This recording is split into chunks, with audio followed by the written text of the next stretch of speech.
So we're just going to do a brief meditation, guided meditation, and then you're welcome to share whatever questions you may have. Is the sound good? Yes, okay. Thank you, Olga.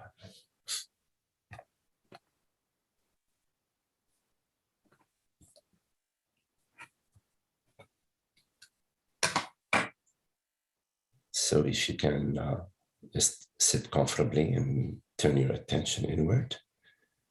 If you want to close your eyes, you can close your eyes, or just simply rest as you are.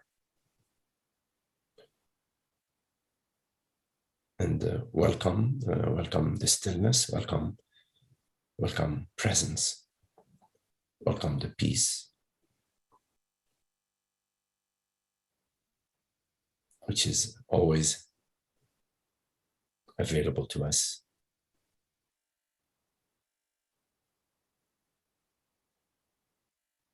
So that the mind, meaning thoughts and perceptions, can rest.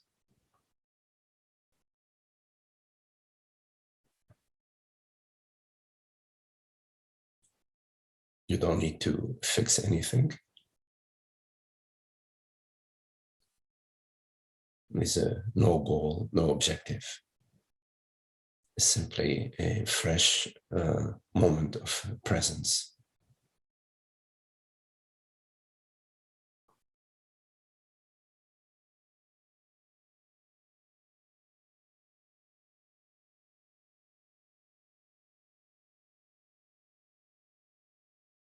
Every moment, every breath is a brand new moment, brand new breath, never experienced before. There is, in fact, no real before and no real after.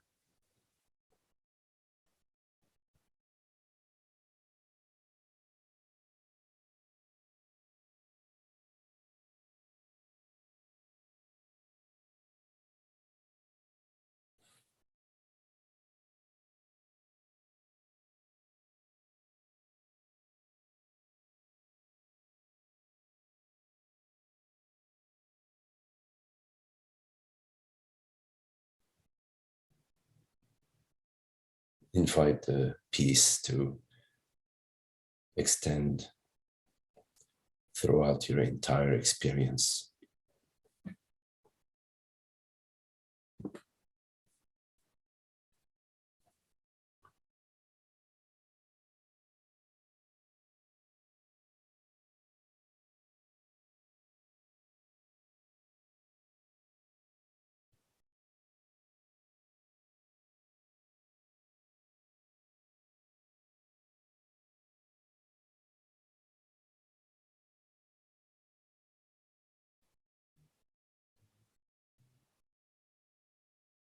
In presence, in being, there is no time.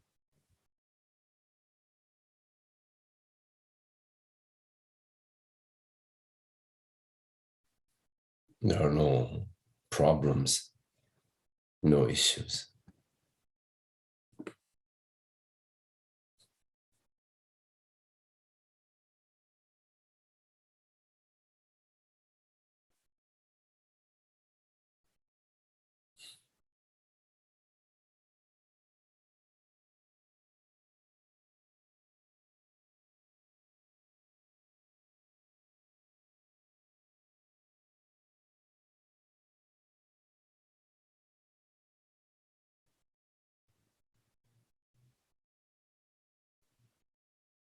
Everything is surrendered in presence. No need to hold on to anything.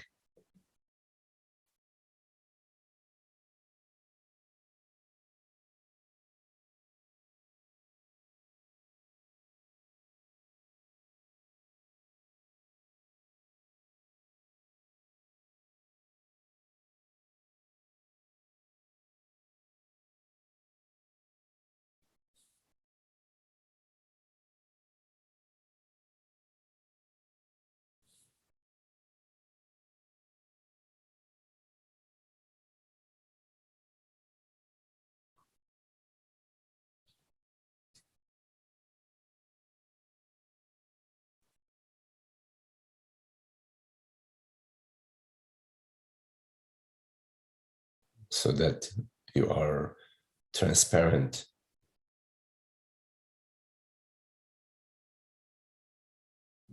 complete availability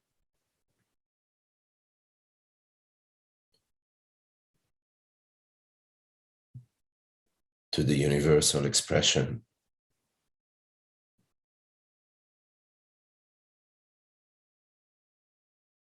Everything that appears to you is an expression of universal consciousness, the cosmic reality. You are this transparent presence.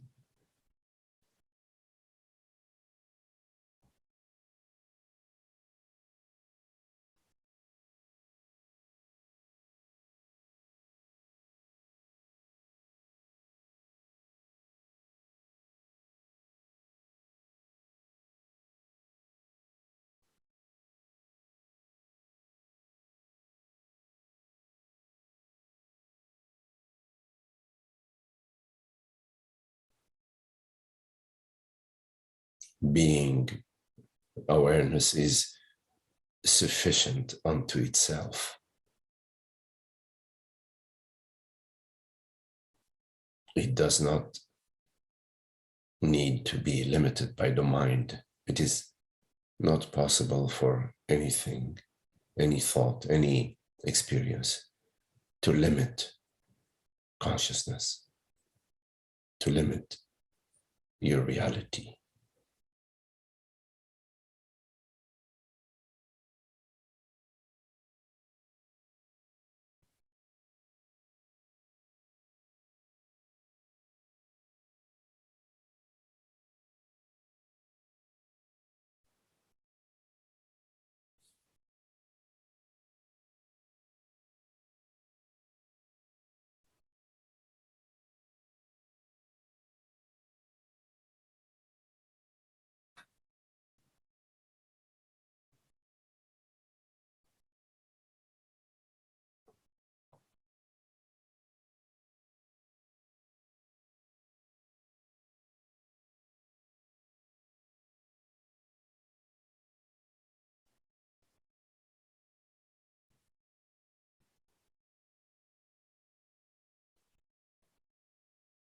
It is of no use to look in the limitation of the mind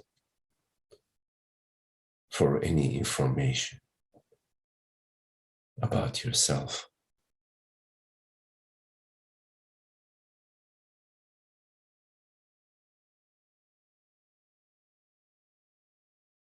Consciousness is informed by its very being, by its own fact, by its own reality.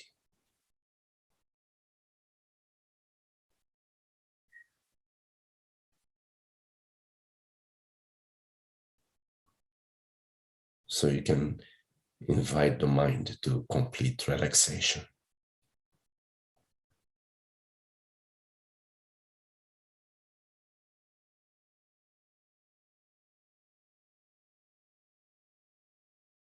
Then you are a childlike, pristine,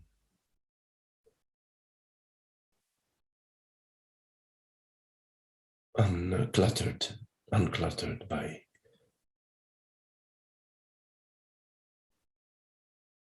the belief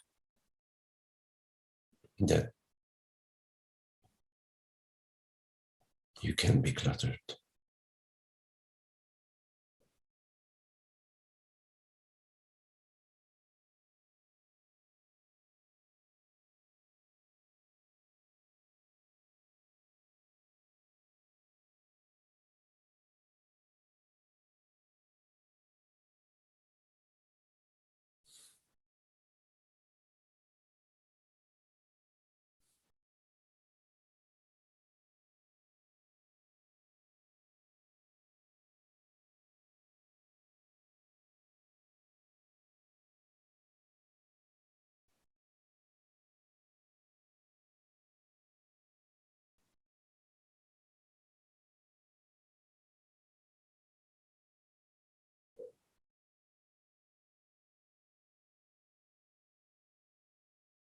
to be not knowing is this complete disponibility, this complete availability. It is the peace.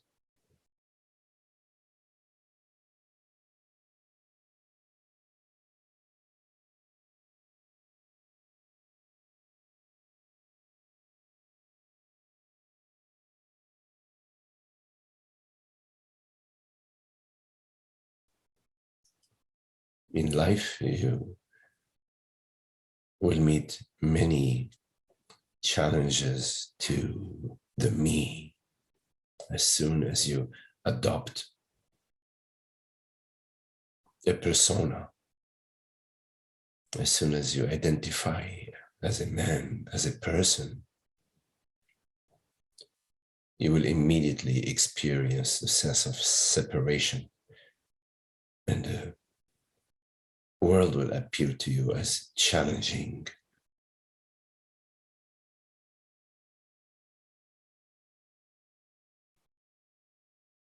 Difficult.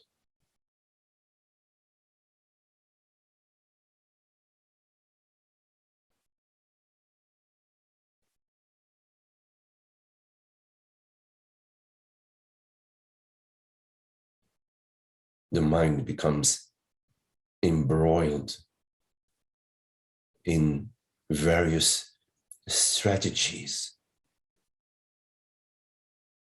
to protect, to defend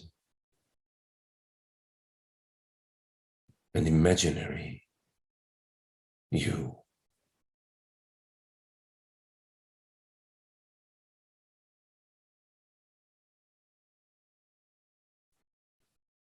But in this moment,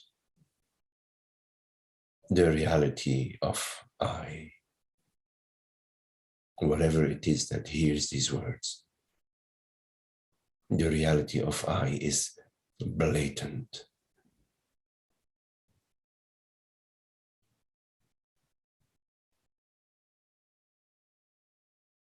I, this aware presence, am. I am.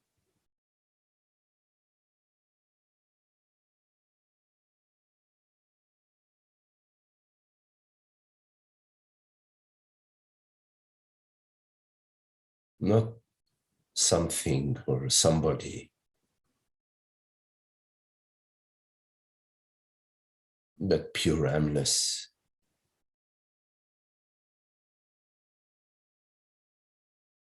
And life is this pure amness in movement, dancing,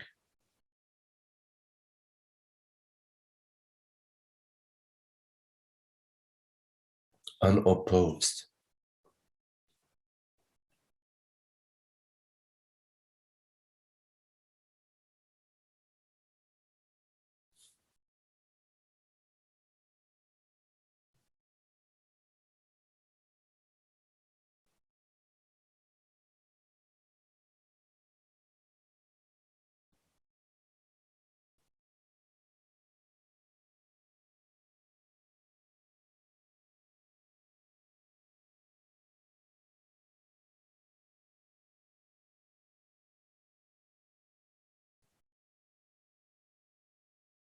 So in meeting challenges in life,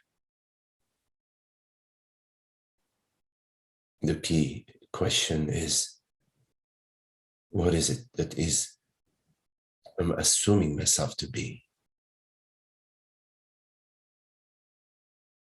What am I assuming myself to be?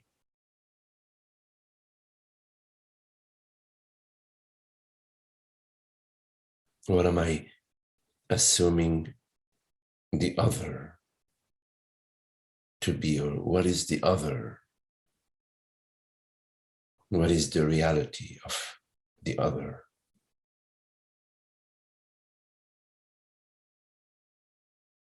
Is there a separate other in fact.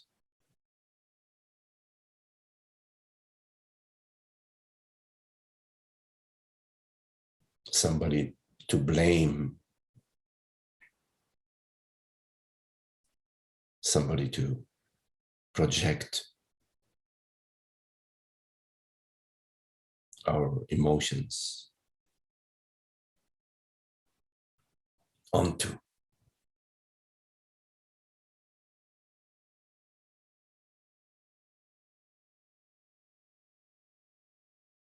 What is the evidence that separation is real?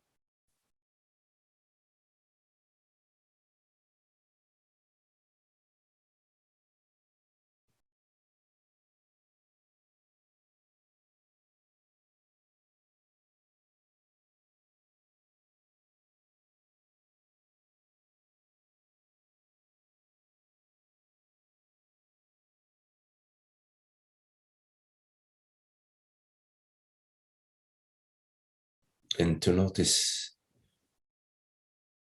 how this resistance, this sense of separation appears in the body.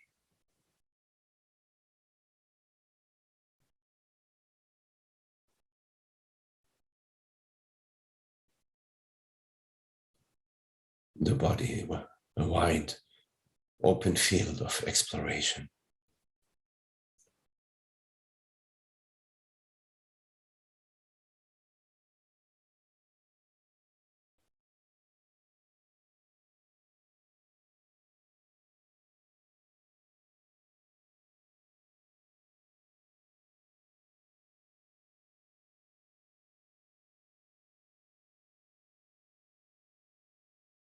Is it possible to be still?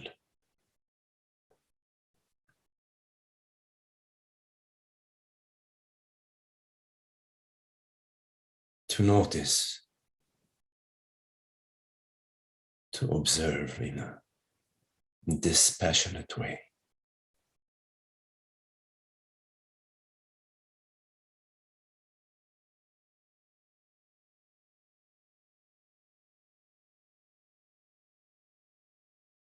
Not knowing.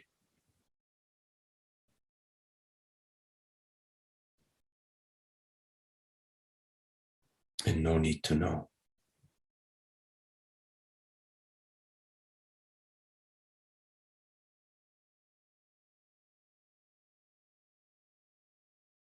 The depth of presence.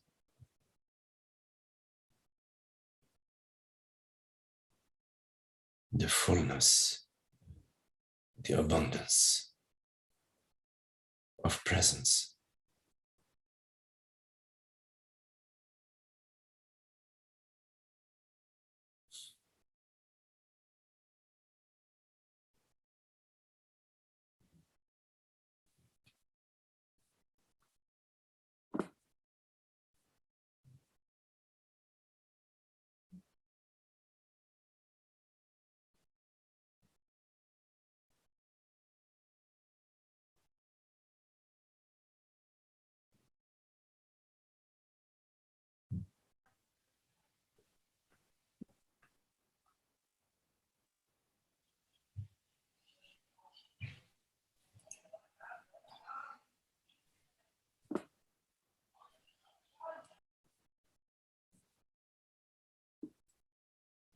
And then life unfolds in this presence and does not veil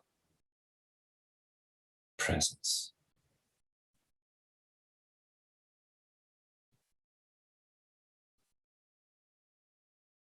So rather than being preoccupied with the content of mind, rather than being preoccupied with the content of emotions and events in the world,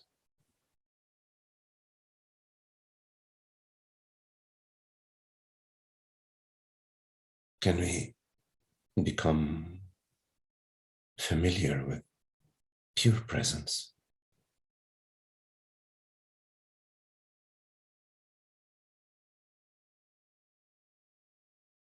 Not avoiding anything, but inviting the recognition of presence, awareness, recognizing itself,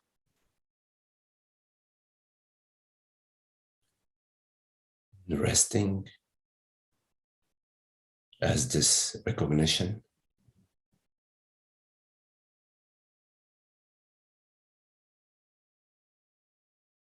because the recognition of awareness is the recognition of freedom, the recognition of love, the recognition of beauty,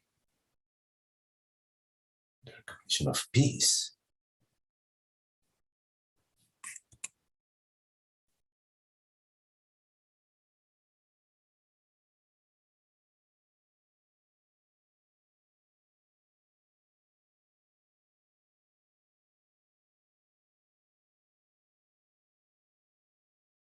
As this recognition becomes our familiar home,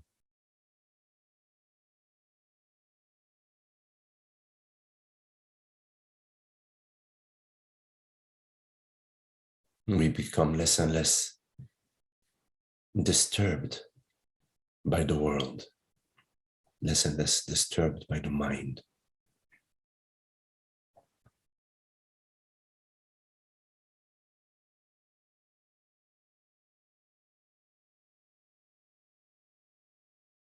So that the world and the mind become a sort of coloring, a coloring of presence, but not a veiling.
Okay, so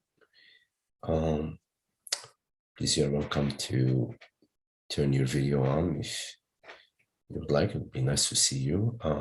And whatever questions, anything that you would like to explore, any questions or anything that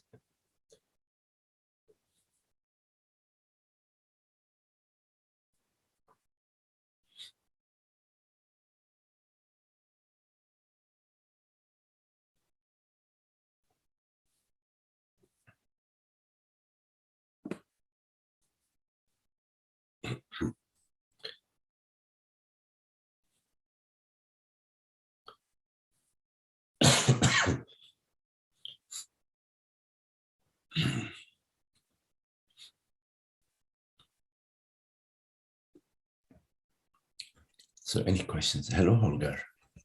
Thank you, Magdi, for this beautiful meditation, and it feels good to be here. Interesting, today a friend emailed me and she used the word embroiled. And it's just interesting because haven't heard this word before, and hearing it twice at the same day, very interesting. Yeah.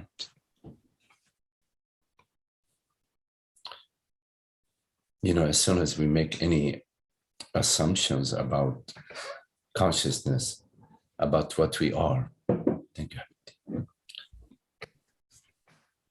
The embroilment is turned on. The embroilment machine is on board. Yeah, I know. What is it that gets embroiled? The mind is a flow, a movement of thoughts, perceptions, sensations, memories, images, inspirations, creative thinking, events in the world, perceptions. And we're always perceiving just this. It's always in the eternity of presence. Our experience is always the eternity of presence. The embroilment is when we take this presence and we spread it over time. We say, okay, there is time and there is something happening in time. For whom? For me. So we somehow take presence and we spread it across an imaginary line. And we introduce a personal consciousness. And we identify with this personal consciousness, meaning we do not investigate it. We believe, that's a belief. Then it's embroilment because of the sense of separation. That what's going to happen to me when I survive? Did I make the right choice? Regret, sorrow, expectation, hope, disillusionment, disappointment. That's very embroiling, yes. Especially when we're not looking, we're not in inquiry, and then we are in relationship, and embroilment is sort of in the entire realm, not just this personal mind, but all minds. Then good luck. It's like, you know, blind people coming to an elephant and one person is shouting, oh, the elephant is a tree trunk, the elephant is a tree trunk, because they're holding to the leg of the elephant. And another one is shouting, no, it's a snake, it's a snake, a snake, because they're holding on to the nose of the elephant, you know. And good luck with that. There's no elephant.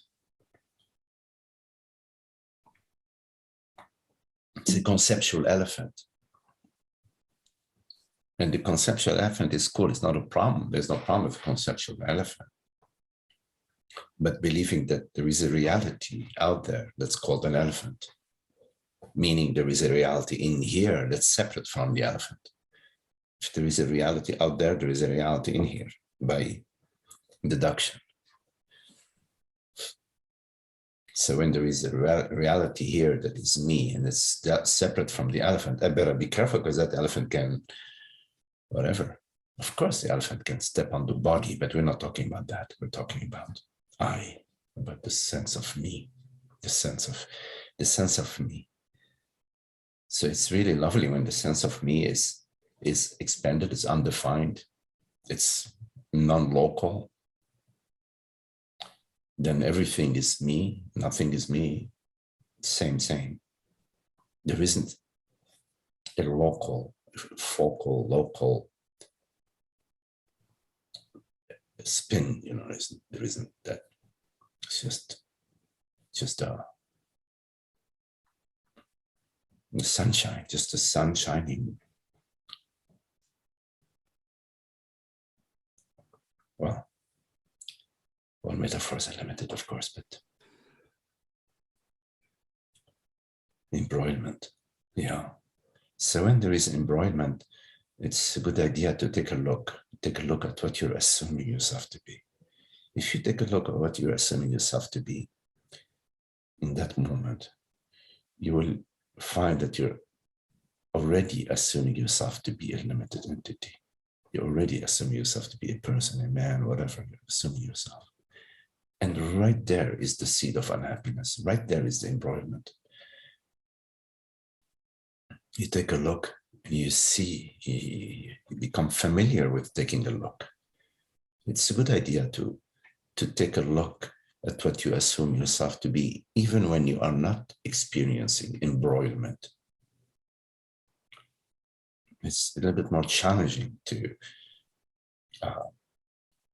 do the inquiry if you don't have a familiarity with the inquiry in moments of peace. It's more difficult to conduct the inquiry in moments of turmoil.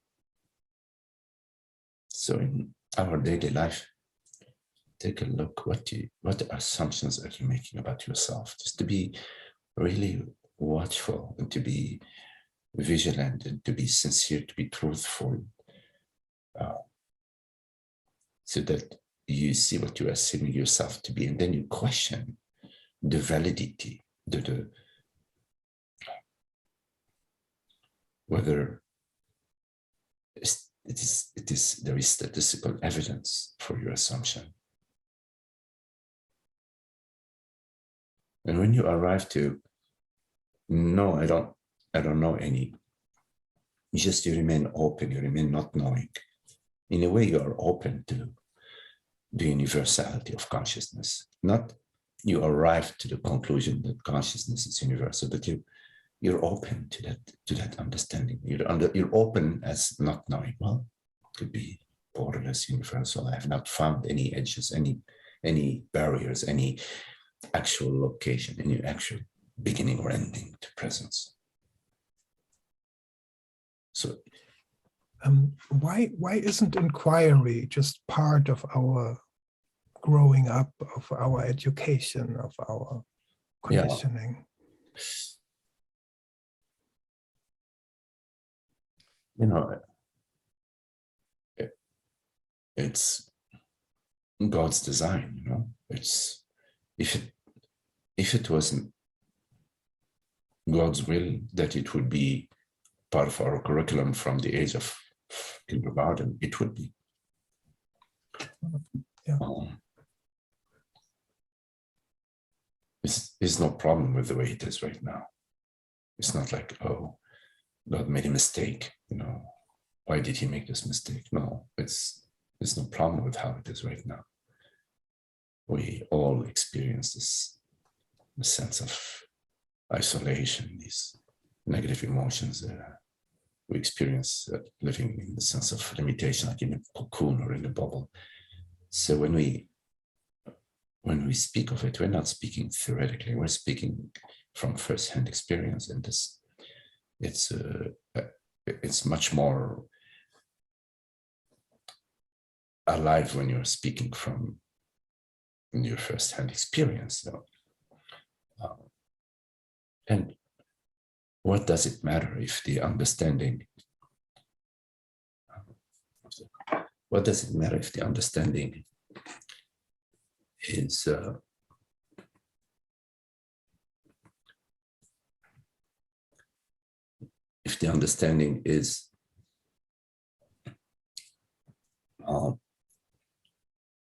now or now? You know what I mean? Yeah.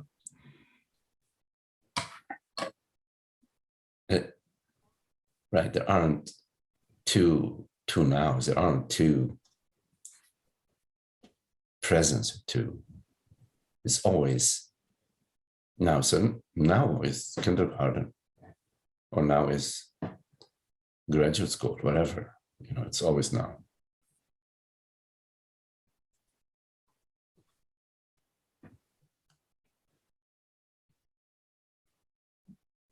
Thank you. Wonderful. Okay, Holger.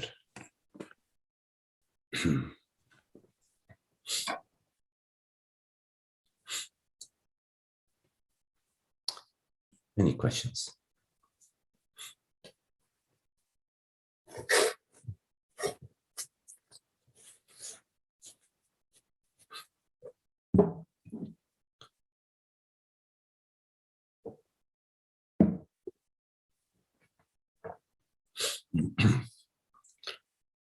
Hola, Jenny.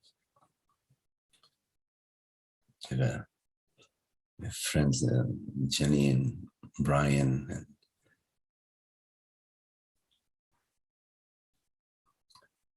And Freddie was here a minute ago from Costa Rica. Hello, Freddie. Hola, Freddie. Yes. So any questions? Oh, Jenny, espera, I have to unmute you. Wait. Can you unmute yourself, Jenny? Yes. Oh, okay. Here. Okay. Very good. Okay, I hear you Okay. now. Hola, Jenny. Here I am. Yes. Okay, very good. How nice to see you again. Nice to see you too, Jenny. See. Okay. I just wanted to share with the group. We had a wonderful retreat with Magdi, 8 following consecutive days. Beautiful.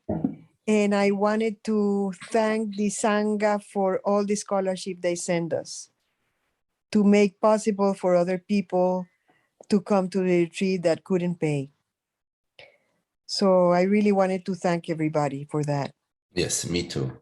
Thank you all. It's really very, Yes. very, very helpful. Yes, it was great. So that's what I wanted to say. Okay, Jenny. Okay. Okay. Bye-bye. Okay. Any questions?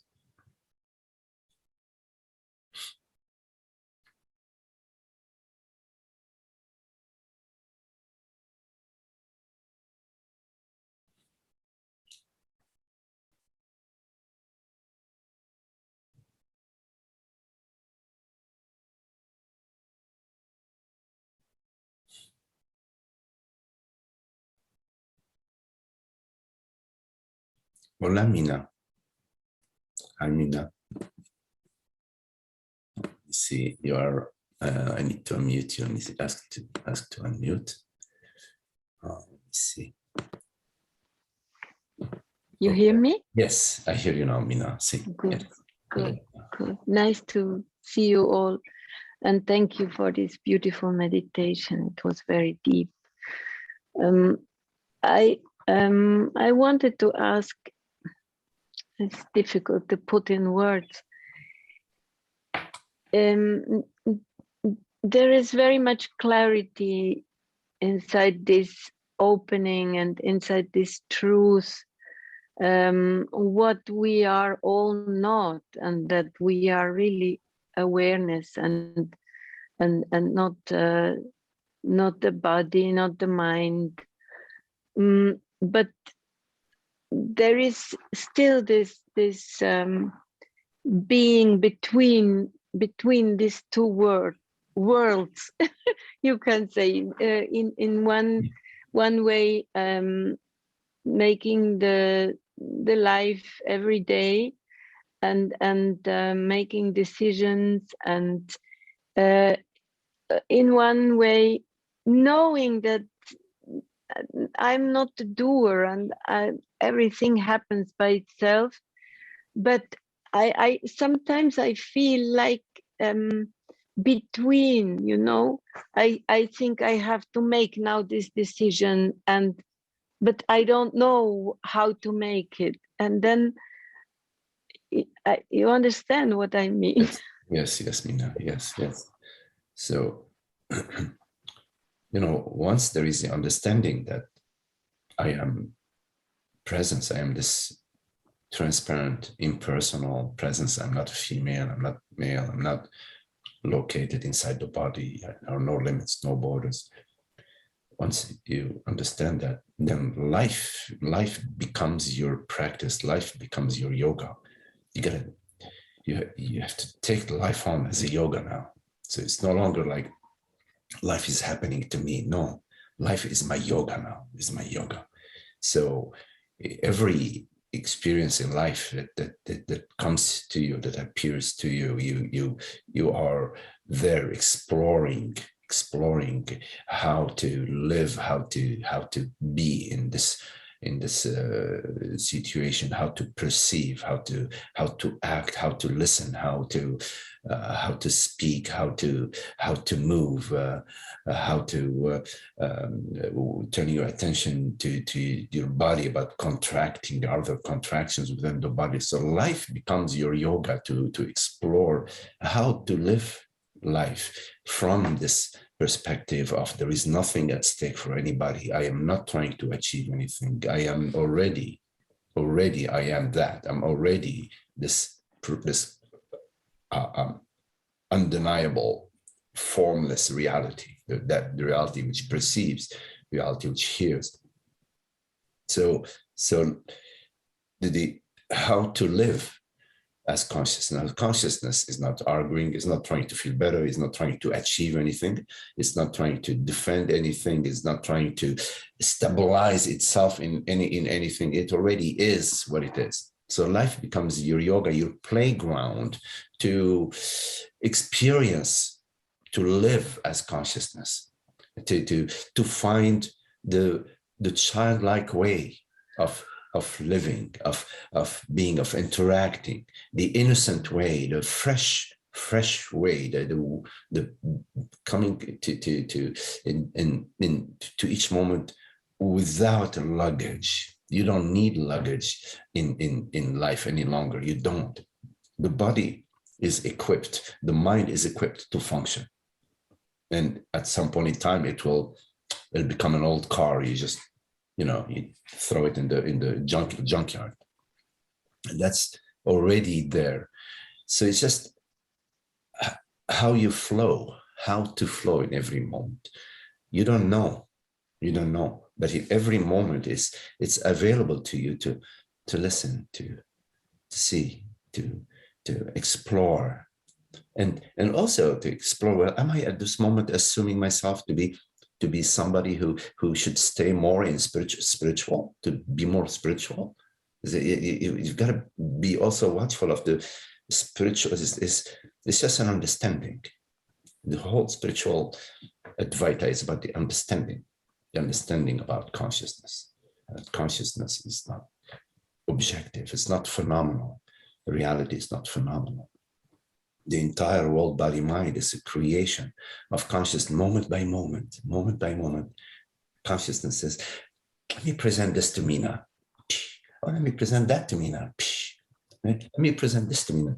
Let me present that to me now. Oh, hungry. Oh, I want to invite a friend for dinner. Oh, I'd like to go for a walk. Feeling tired. It's always an invitation. So there is no in between. You always are this reality. Always are. I am. There is no in between. Like I am in between. That's a railroad cart is in between the engine and between the last car. It's the cheese sandwich, the cheese in between is in between the two pieces of bread, but you're not cheese in the sandwich. You are consciousness. So there's no in between. So there's a sensation arising that's saying something is off. Right? So you need to explore something is off. What am I assuming myself to be? What conditions am I placing? Things should be slightly different. Something is off. Things should be slightly different. For whom? It's the resistance, the habitual resistance. Everything should be different. I should be feeling differently. There should be a mind state that's better than this mind state. For whom? All mind state pass. All events pass. Like these words, they just, it's all. You retain the meaning. And the meaning of all of existence is peace and love, freedom and happiness. So you are exploring life from the perspective of peace, love and freedom, fairness, happiness, joy.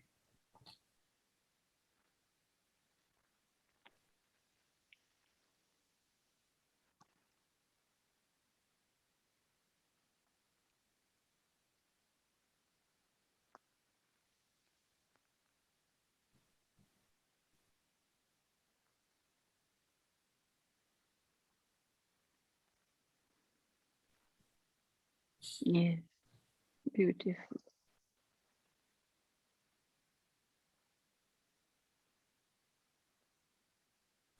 We don't live in memory. We are the presence, fresh presence. The presence is not in time.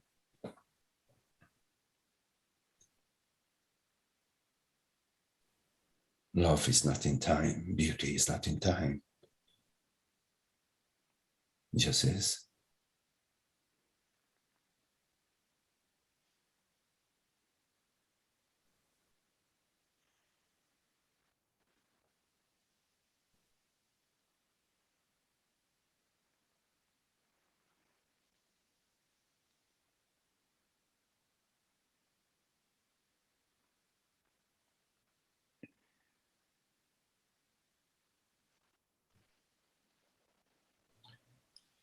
Okay. Hi, Magdi. Thank you. Thank you. Yes. Hi, everyone.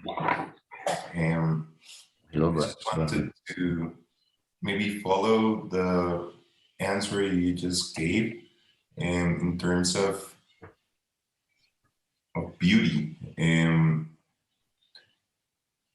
Is I guess we have like a dream type sense or meaning of beauty, that it's something that you judge, you know, it's something that maybe help you to filter something that it's that something that you like, right? That's maybe that the dreamish definition for beauty. But I guess that beauty, it's something that it's always I'm kind of thinking about this idea that beauty is always presence. It's always present and is based on how you can interpret or how you can experience that moment, or that I don't know, when I water my plants, I love that, and then when I see my mother watering the plants, that's something beautiful, and it's something so simple that it's always present. And just wanted to not only ask for is that okay to is that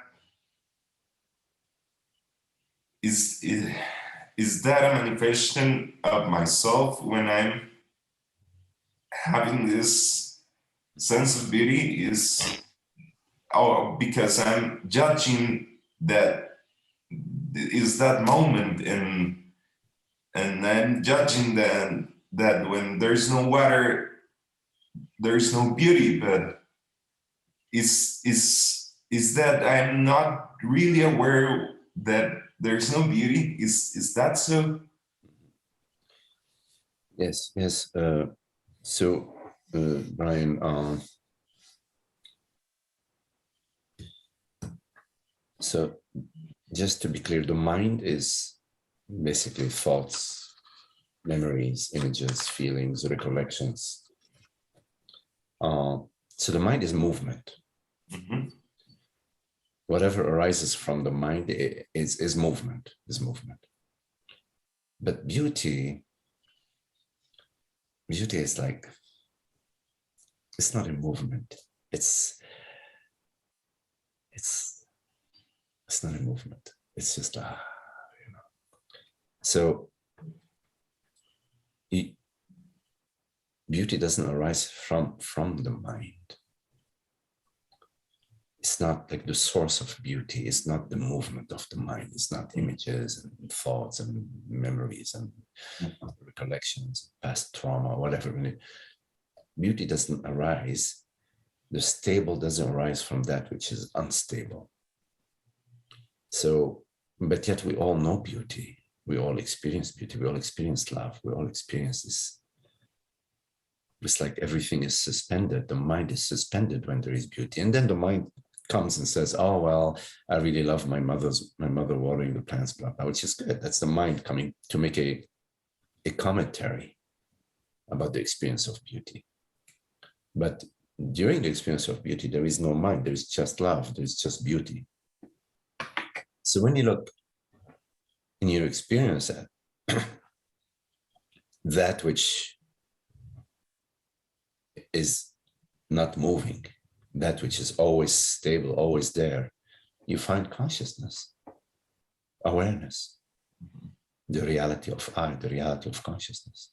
That's what you find. So it's the only candidate that there is for that which is causeless, that which is unmoved and unmoving is consciousness. So beauty is an attribute of consciousness. Same thing with freedom, love, and intelligence. They're an attribute of consciousness. So when the mind is sort of blessed with the understanding that the mind serves a function for the body, for the world, but the mind doesn't serve any function in defining consciousness or knowing that which knows it. So once there is clarity about, once there is understanding about consciousness, we are no longer in the belief that beauty is a result of an activity. So the conditions that we've placed about beauty is absent. We no longer have a condition. We're no longer saying, oh, beauty is a result of being in the Bahamas, or beauty is a result of being with a beautiful woman, or there are no longer conditions. And when there are no longer conditions, then we are available for God's beauty to shine through. So we may see our mother is watering a mint patch, and we see the beauty of it, because there are no, the mind is not cluttered with belief. It's not looking, it's not searching. It's just, when the mind is not searching, it's already just functioning when it's needed. When I need to buy some tomatoes, I need the mind to go down to the market, buy the tomatoes. But when the mind is not functioning psychologically, in saying, oh, this should be like this should be like that, I am this, he is that, she is this, she is that, this is beauty, this is love, this is not beauty, this is not love, he's ugly, she's beautiful, she's pretty.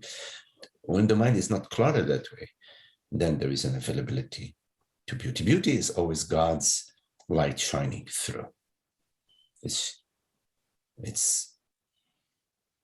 the innocent gaze.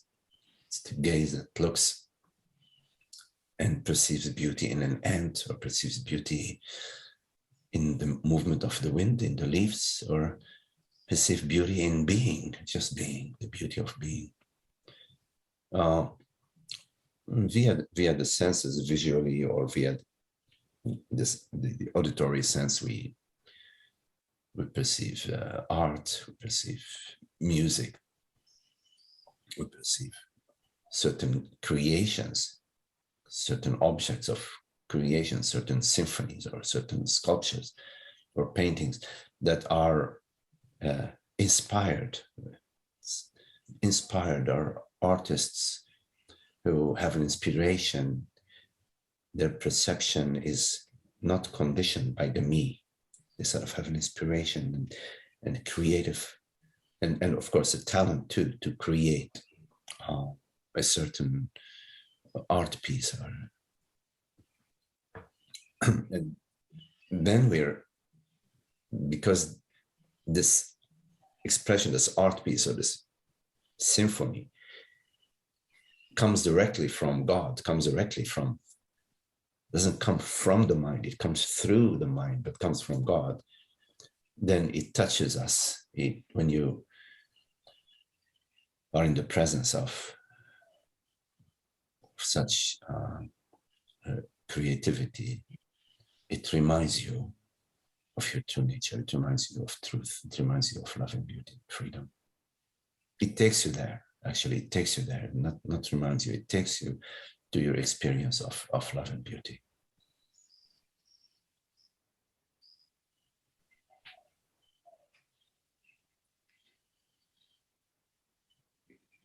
It's okay. So beauty will be a rather for does beauty will be a rather in order to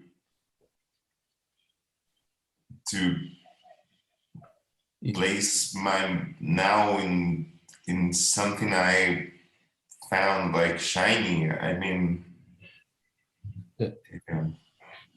it's okay. Beauty, it's a rather. So you said rather a rather like a ladder and escalera, or no? A radar, something that it can find when you are A rudder.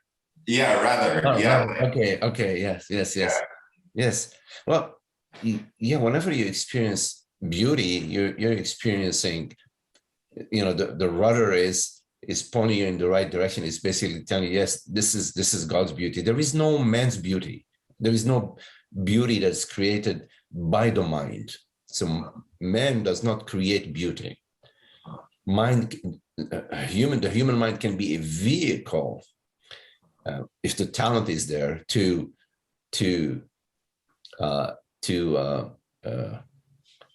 portray or to make a representation of God's truth, of the mystery of being. So yeah, whenever you're experiencing beauty, it's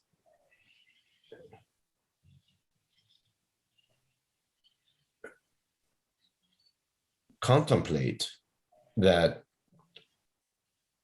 the beauty you're experiencing is not arising from your mother or from the painter or from the rose or the flower or the painting. It's arising from your very being, from consciousness itself. And it's a good idea to live, to sort of, let's say, surround oneself with beauty, with some music and art and gardens, or that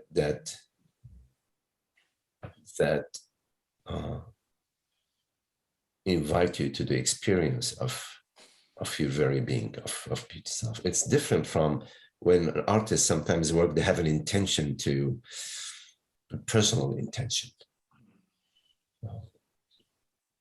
Art that arises from a personal intention is not the real beauty. It could be some aesthetic thing, it can have a lot of appeal, but it lacks, because it's tainted by the intention of the artist. But an artist that has a talent that is expressing the love, just love, universal love, no personal ambition, there is going to be a quality of that love in the painting or in the art or in the expression.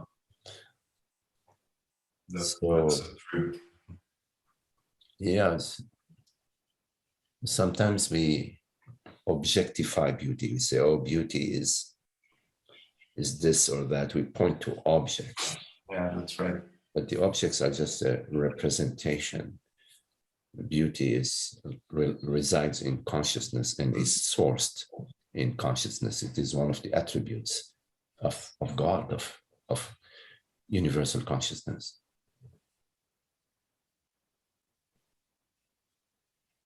So, in a way, we need to sort of be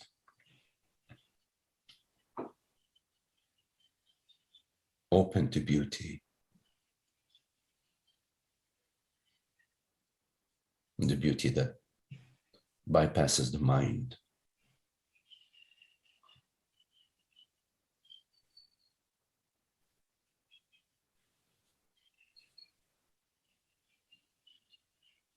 Thank you, Mike. Nice to see you, Brian.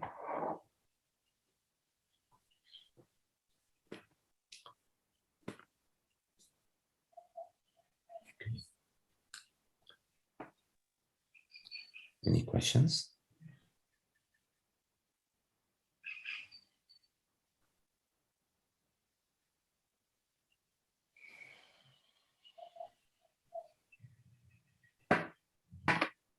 Okay. Well, thank you all. Lovely to be with you, and Richard. Mina, hello, Richard. Mina and Brian. Hello, Manoj, Rahul, Nathan, Patrick. Hola, Jenny. Holly, hi, Holly. Frank, hey, Frank. Holger, Joy, and Zoe. Thank you all.